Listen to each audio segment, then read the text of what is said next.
Всем привет, друзья! Как вы сами видели, за бортом температура минус 23 градуса 4 января. И всех поздравляю с Новым годом. Да-да, в этом году мы еще никуда не ездили, ничего не снимали.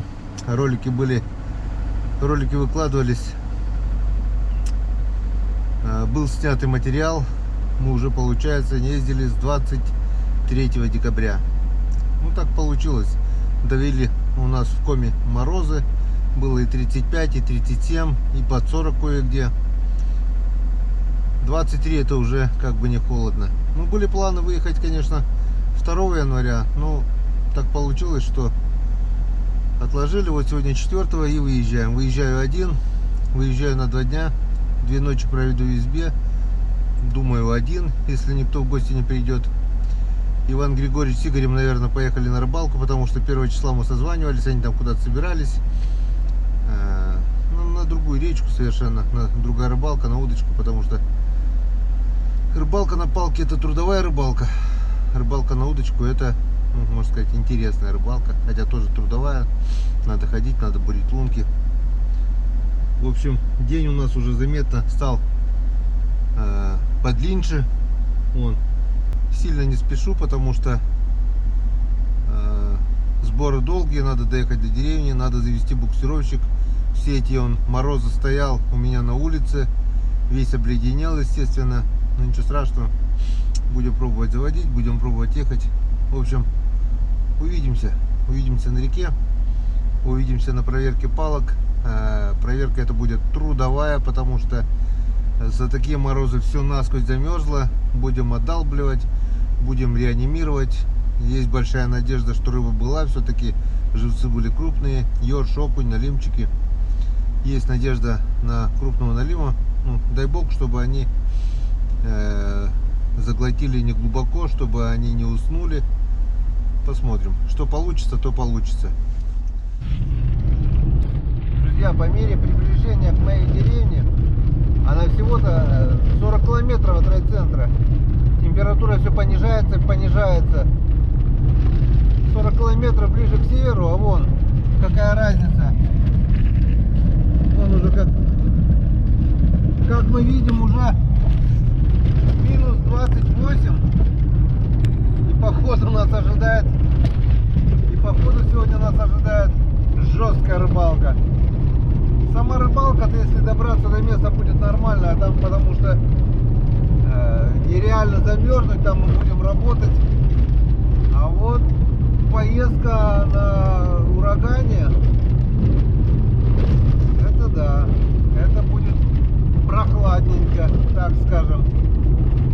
Замерзают в основном колени, все-таки 20 километров путь не ближний. Ну ничего, посмотрим.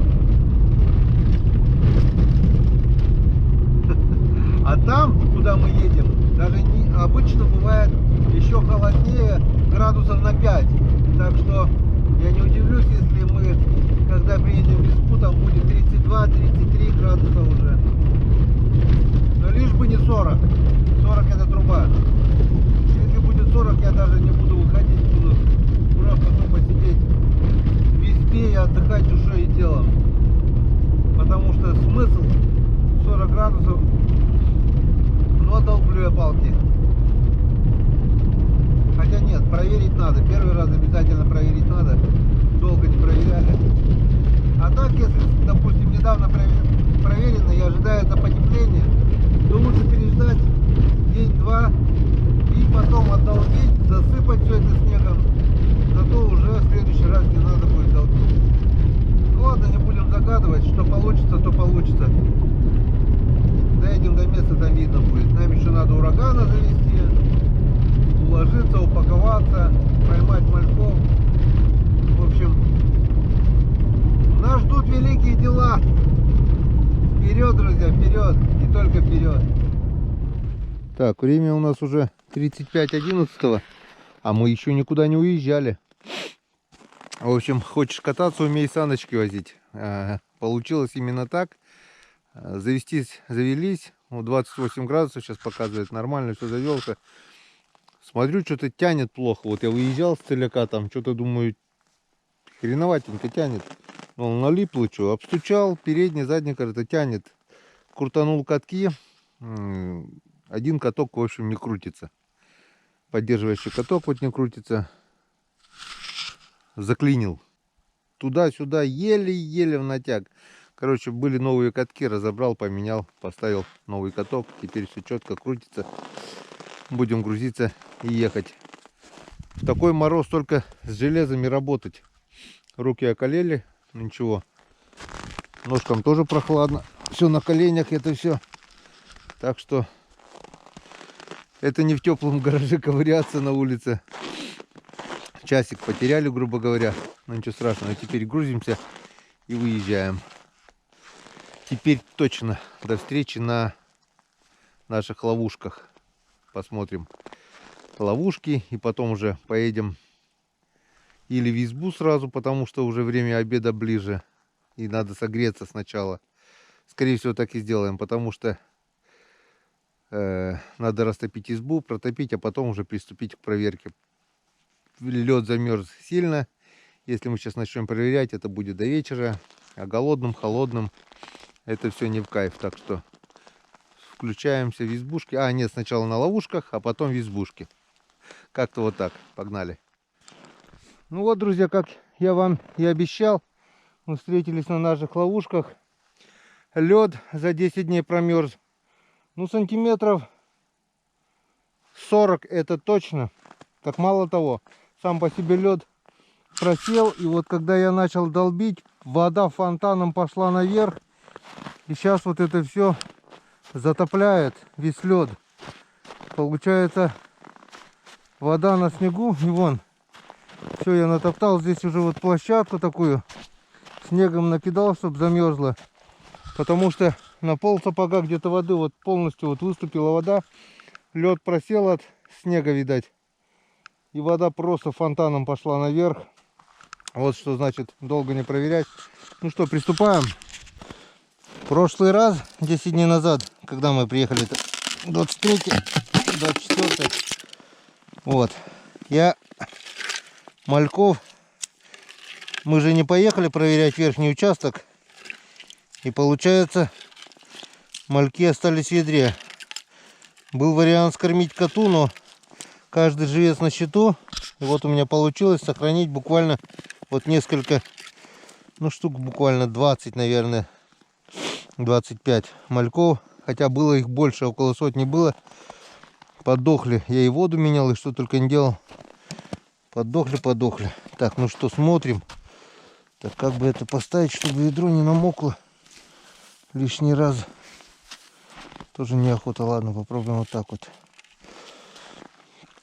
Так, ну что, начинаем, как всегда, с большой ловушки. В прошлый раз я вместо отрубей, вместо комбикорма кидал прикормку. Кашу кидал. Сейчас посмотрим. Ну, за такое время могли и они выйти очень хорошо. Да нет, что-то есть. Что-то есть. Но очень мало. Буквально 10 штук. Так что с мальками у нас будет напряг. Ну, когда долго, так есть, это все улетучивается. И на этот раз, друзья, я попробую прикормить их вот такой прикормкой. Нашел у себя в сумках фидерную прикормку макуха. И попробую этот кусман макухи запулять вместо комбикорма. Вот так вот, прямо такой вот кубик кину. Посмотрим. На маленькие попробую. На маленькие попробую куски поменьше. Так, отпускаем сразу.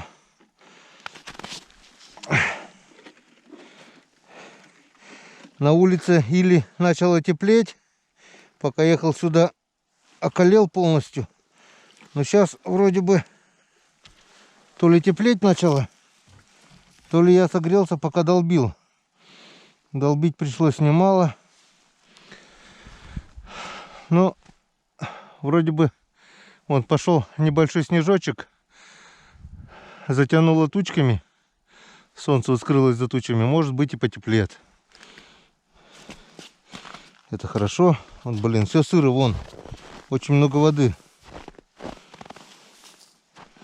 Мне еще сапоги пропускают. Ладно. Смотрим, что у нас на мелких. На мелких бутылках. Если урожай не очень, то хреново. Так, ну чё? Пусто. Весело. Вот так вот на комбикорм малек-то шел. Она тут немного есть. Тоже штук десяток, наверное. На прикормку что-то. Или еще вариант. За это время они просто успели выйти. Вон тут немного тоже штук десяток. В общем, не густо. Не густо.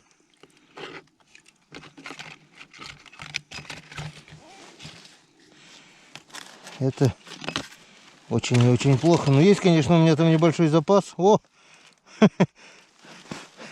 Нашу дырявую ловушку больше всех залезла. Штук 15, наверное. Он затянул буквально проволочкой. Так, ну что. Вот наш весь улов. Ну сколько штук? 60, наверное. Есть малечков. На проверку хватит. Так, это мы убираем. Убираем. Это хозяйство убираем. Так, в сторону. Так. Ну а сюда тоже макуху. Ну, по половинке. Попробую.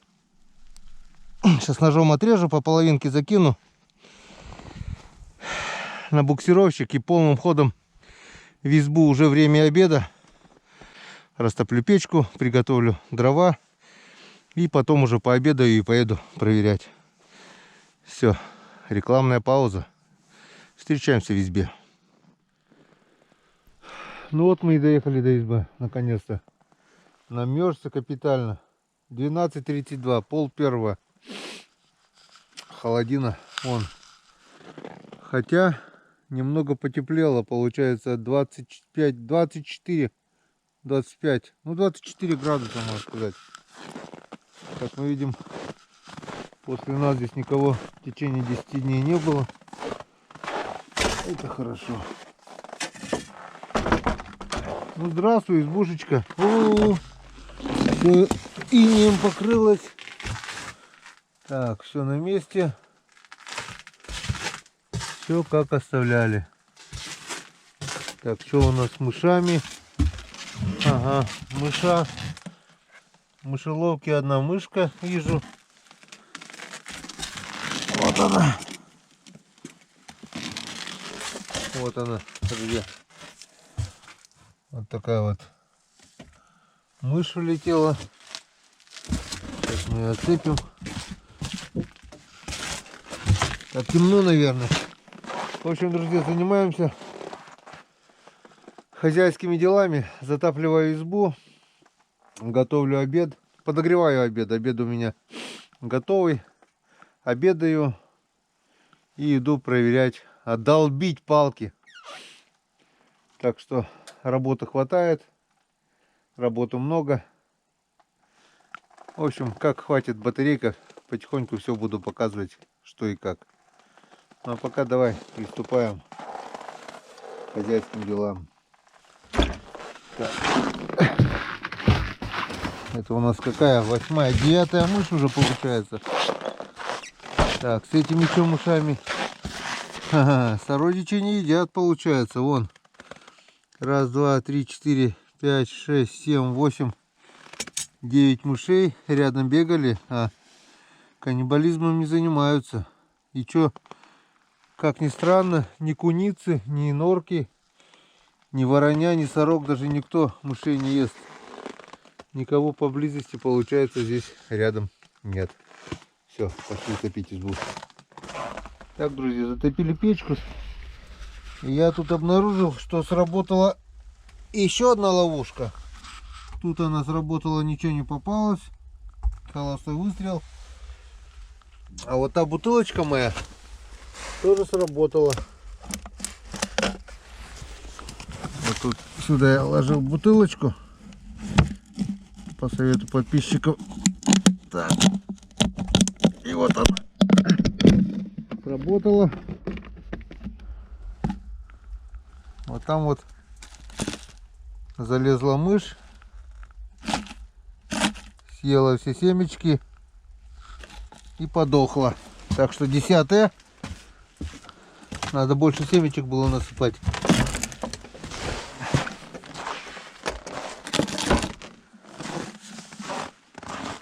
О, сколько их у нас уже. Вон, все семечки погрызла. То, что насыпал. И вот сама окоченела. Как-то надо будет достать сейчас оттуда. Вот так вот. Ладно, выковыряем чем-нибудь. Везде дубак. Ну что, печку затопил. Скоро будет тепло. Вон тепло уже идет. Печка топится. Все ништяк. Все отлично. Скоро будет здесь уютно, скоро будет здесь тепло. Да. Не думал я, когда отсюда уезжали, что 10 дней получится перерыв такой.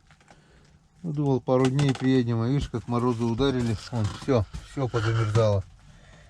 Окно все замерзло. Здесь вот пол весь промерз.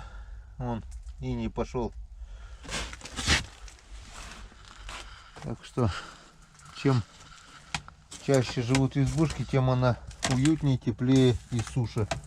Если здесь не жить, то все вот такой херне бы было, он иней был бы. Потом топишь, это все начинает таять, все мокнет, все капает. Вон, как здесь сейчас видим, вот начало все это. Ничего страшного. Скоро все будет.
Что я сейчас делаю?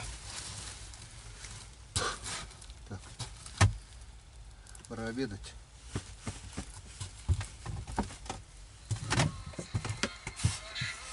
Фу, время уже 2:30, начало темнеть, а я только сел обедать. Вот так вот. Когда приезжаешь в холодную избу, то надо. Приготовил дрова, пока протопилась изба, одно, другое, третье, тут с продуктами, пока все, что оставляли, все замерзло. В общем, изба нагрелась, обед согрет, налита чисто символическая чарочка рыбацкого. И приступаем к обеду. С Новым годом, друзья! 2021 год наступил, и это у нас первая рыбалка в этом году.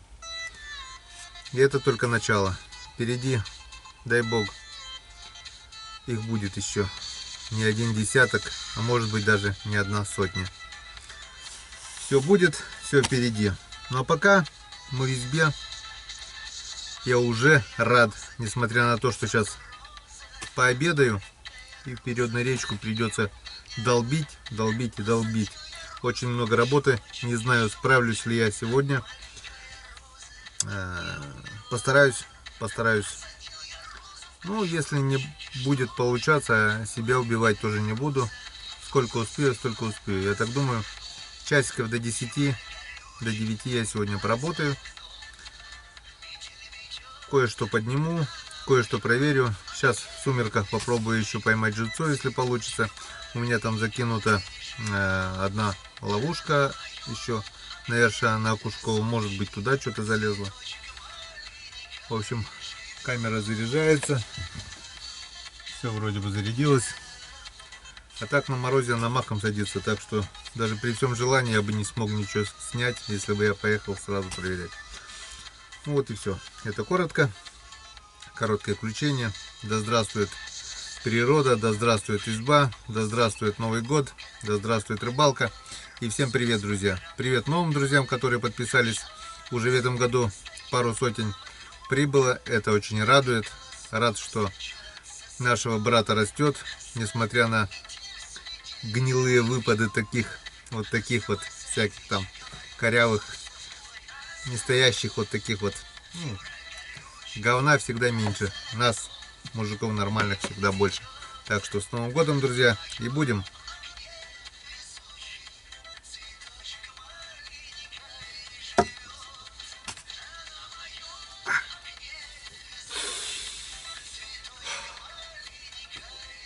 Красота. Обед у нас сегодня проще простого. Домашний борщец.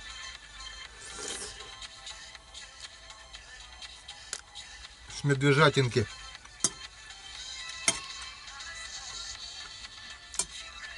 Никогда не думал, что медвежатина такая вкусная.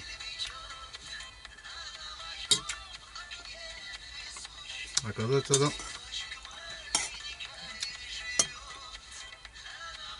Очень вкусная.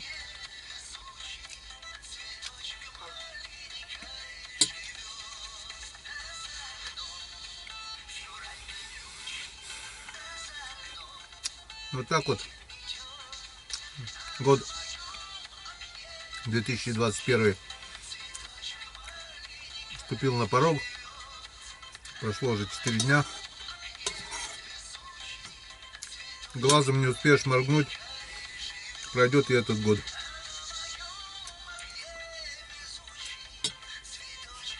Чем старше годков, тем быстрее бежит время.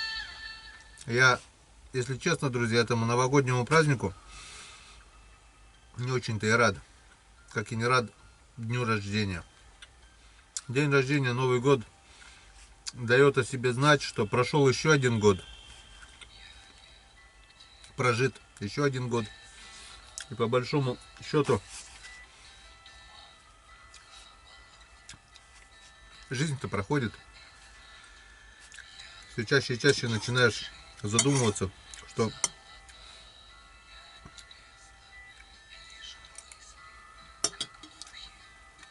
рано или поздно нам придется покинуть этот мир. Почему я таким тоном?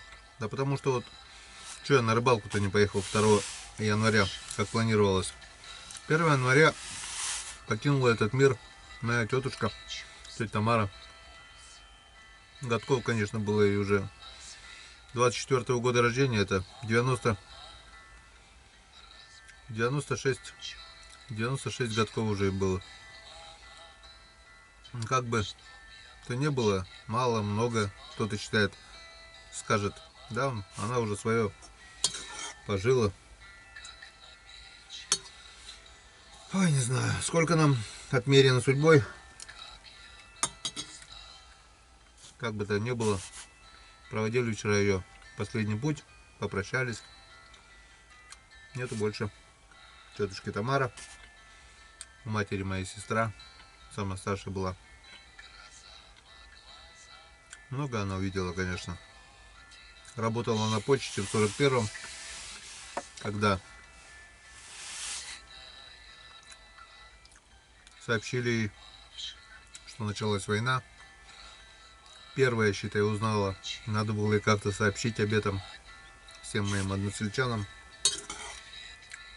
Много она увидела, конечно, и писем с фронта, и похоронок. Надо было ей раздавать.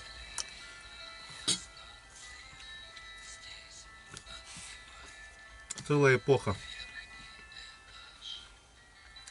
Бывало, приедешь к ней в гости, сядет, начинает вспоминать.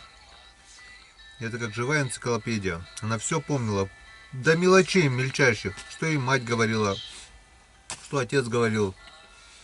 Случаи из жизни. И вплоть до мелочей все она рассказывала. Что-то я стеснялся включать камеру, записать. Это были бы бесценные кадры, конечно. Но теперь уже этого не вернуть.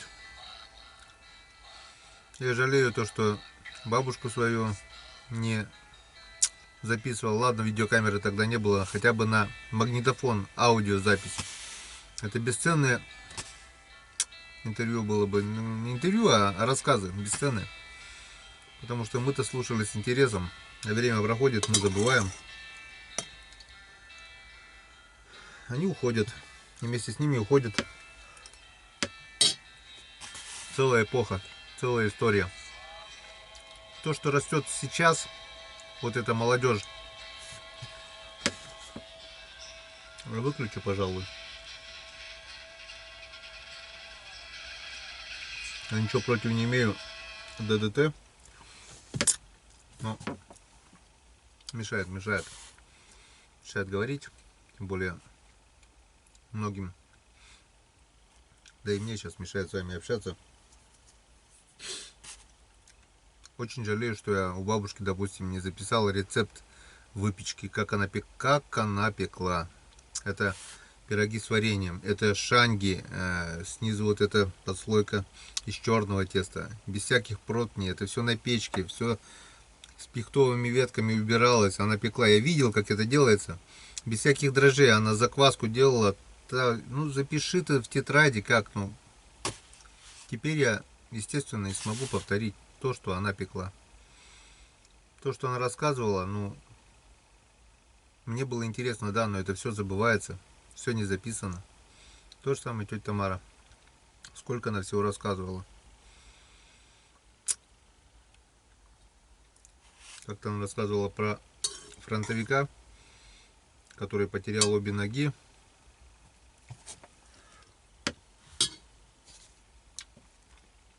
И чтобы не портить, как он думал, жизнь своей жене, не вернулся с фронта, остался где-то в России,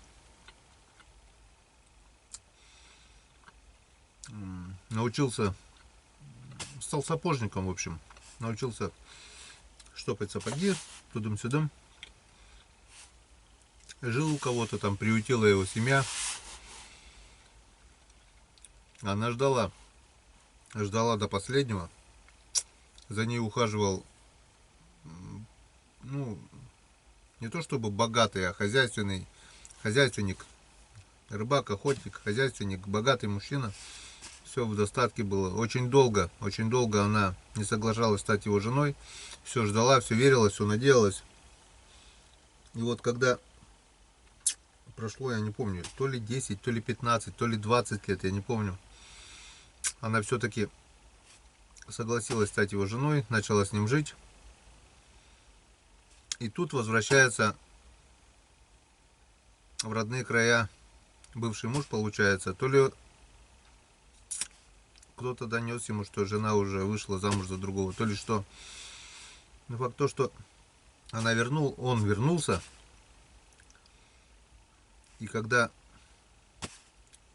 она узнала, что он вернулся, она все-таки объяснила новому мужу, что так и так, он живой, он вернулся, и мне нужен только он, без ног. Он был без обоих ног.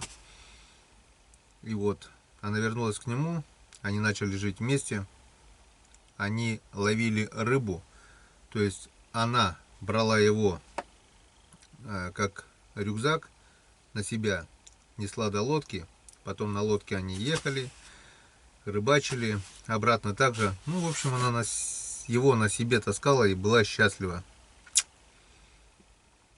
Вот это короткая история, хотя тетя Тамара, допустим, рассказывала мне ее, ну, минут 30-40, может быть, час. Вот у нее как раз был день рождения, я не помню, 90 или 92 год рождения. Мы приходили к ней в гости, и она все вот это рассказывала. Не записал ни на магнитофон, ни на камеру. Коротко, примерно, я вот сейчас вам коротко рассказал об этом, саму суть. А все подробности я, увы, забыл. А она вот, тетя Тамара, она знала все до мельчайших подробностей. Рассказывала так, как, ну, как документальный фильм. В общем, когда ее слушаешь, то перед тобой всплывала картина происходящего, что и как это было. Так вот, тетя Тамара больше у нас нет. Из-за этого, друзья, я и задержался. Так, все, не будем о грустном. Обедаем. Тарелку супа, пару кусков хлеба, кружку чая с выпечкой. Вот весь обед. Меня часто спрашивают, а почему ты не готовишь в избе? Ну, во-первых, чтобы что-то приготовить, на это уйдет время. Час, может быть, полтора. Ну, я понимаю, жил бы я в тайге месяц. Да, пришлось бы готовить. Но когда приезжаешь на 2-3 дня, мне, допустим, проще достать домашнее, приготовить, подогреть, съесть. Я экономлю этим время. Намного проще. Ну и домашняя еда, она всегда вкуснее. То, что я приготовлю. Базара нет, если бы я, допустим, пожарил рыбу или сварил уху, тоже было бы вкусно. Или пожарил ту же картошку. Но в такие морозы ложкаться с картошкой, это надо ее где-то хранить. Она все замерзает. Вообще морозы зимой, тридцатник даже, минус 25. Все это очень сложно. Продукты. Вот сейчас вот я оставил в ведре яйца. Я же не думал, что ударят такие морозы. Думал, ну пару дней и вернемся. Угу. Яйца все полопались. Но завтра не знаю. Я их вынес, конечно, на улицу, чтобы они пока не таяли. Завтра придется их аккуратно снять с скорлупы и пожарить. Мороженые яйца. Не выкидывать же продукт. Вот. Ладно, хорош болтать. На улице уже темнеет. По-быстрому обедаем. Одеваем фонарик. Ну и будем проверять, что хватит аккумулятора, заснимем. Ну а что не хватит, расскажу вечером. Так что, друзья, встречаемся на реке. Встречаемся на проверке, то есть долбежке. Долбить придется немало. По-любому лед где-то, наверное, так же, как и на майне той, где живцы были, сантиметров 40. В общем, поехали.